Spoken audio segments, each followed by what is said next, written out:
అమరావతి నగరానికి ఇప్పటి వరకు ప్రభుత్వ రంగ బ్యాంకులు, ప్రపంచ బ్యాంకు, హడ్కో కలిపి 31,000 కోట్ల రూపాయలు రుణం ఇవ్వడానికి ముందుకొచ్చారు. అయితే మరి ఒక 71 కోట్ల రూపాయల నిధులు అవసరం ఉందని చెప్పేసి ముఖ్యమంత్రి చంద్రబాబు నాయుడు స్పష్టంగా 16వ ఆర్థిక సంఘం ముందు చెప్పారు. రాష్ట్ర విభజన జరిగిన తర్వాత రాజధాని కూడా లేకుండా విభజన చేయడం వల్ల రాష్ట్రానికి వచ్చే ఆదాయం గణనీయంగా తగ్గిపోయిందని, ఒక రాజధాని డెవలప్ కావాలంటే కొన్ని వందల సంవత్సరాలు పడుతుందని, రాజధాని డెవలప్ అయితేనే రాష్ట్రానికి ఆదాయం డెవలప్ అవుతుందని, తెలంగాణలో గనక మనం చూసుకుంటే తెలంగాణలో హైదరాబాద్ రాజధాని నుంచే 1,23,000 కోట్ల రూపాయల ఆదాయం వస్తుంది. ఆ రాష్ట్రానికి వచ్చే ఆదాయంలో సింహభాగం 65% ఒక రాజధాని నుంచే వస్తుంది. అలాంటి అవకాశం ఆంధ్రప్రదేశ్ అయితే కోల్పోయింది. అందువల్ల రాజధాని నిర్మించుకోవడానికి కేంద్ర ప్రభుత్వం ఉదారంగా సహాయం చేయాలని మన ముఖ్యమంత్రి చంద్రబాబు నాయుడు గారు కోరారు. దానికోసం 16వ ఆర్థిక సంఘం చైర్మన్ కూడా సానుకూలంగా స్పందించడం జరిగిందట. రాష్ట్రానికి రాజధాని లేకపోవడం పెద్ద లోటని,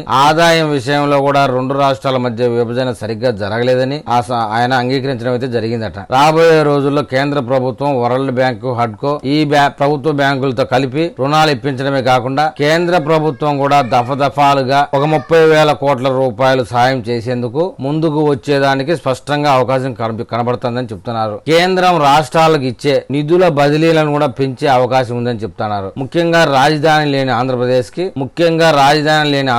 కి పెద్ద ఎత్తున నిధులు ఇవ్వాలని చంద్రబాబు నాయుడు గారు కోరిన విజ్ఞప్తిని 16వ సంఘం సానుకూలంగా అయితే స్పందించింది. ఆంధ్రప్రదేశ్ కి కేంద్ర ప్రభుత్వం మరో దఫా 5,000 కోట్ల రూపాయలు రిలీజ్ చేయబోతా ఉంది. దీని మీద ఇంకా కొంచెం క్లారిటీ రావాల్సి ఉంది. క్లారిటీ వచ్చిన తర్వాత మళ్ళీ నేను ఒక వీడియో చేస్తాను. ఆ వీడియో మీకు చేరాలంటే నా ఛానల్ని సబ్స్క్రైబ్ చేయండి, లైక్ చేయండి. మీరు నాకు ఏదైనా తెలపాలనుకుంటే కామెంట్ రూపంలో తెలపండి.